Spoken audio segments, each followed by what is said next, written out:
Hey, thank you for joining us at 616 Comic Reviews. We're here today. We're going to be looking at Harley Quinn #0 from the New 52 line.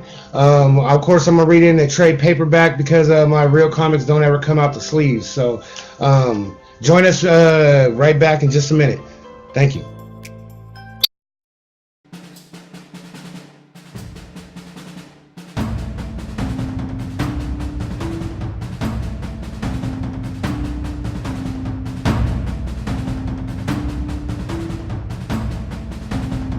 Here today at 616 Comic Reviews, we're going to be looking at the New 52 Harley #0.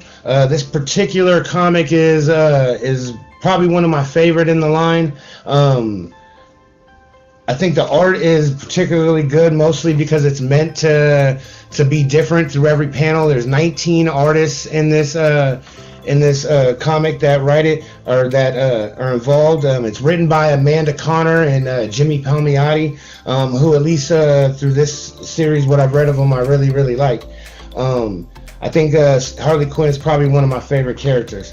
The greatest thing about #0 is that, like I said, there's 19 different artists. So through every page that you turn, you get a different artist drawing it, and the writing makes fun of the artists that make that panel as she goes through and tries to find the artist that's going to draw her comic. The whole comic is really just about her trying to find her artist and trying to find what she wants to look like through the comic.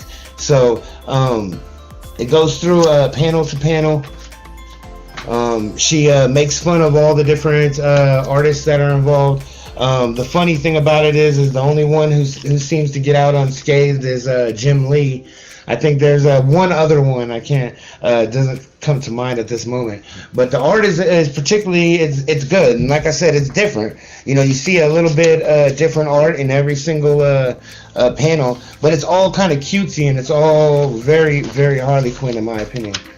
I think this whole thing, as she's going and searching panel by panel, looking and thinking about her different comics, the comedy is just really subtle. It's very funny again. One thing I would say is the only real purpose of this was just as a setup, I think, for the humor for the rest of the series. You really get to these last couple pages, and this is where you start getting to a little bit of what's going on.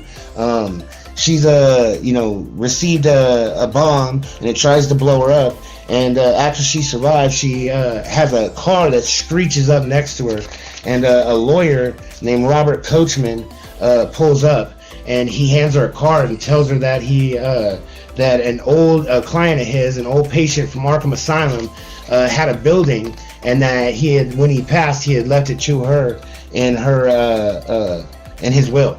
So that's really kind of the only real connection that I noticed, a serious connection to the actual story that's coming after it. But I found it to be very entertaining comic. Like I said, the humor is very good. The art is really cute. It's really kind of cutesy, but still crazy, just like Harley Quinn herself is. So I really recommend it. I would say I give this issue, I give it a 10 out of a 10.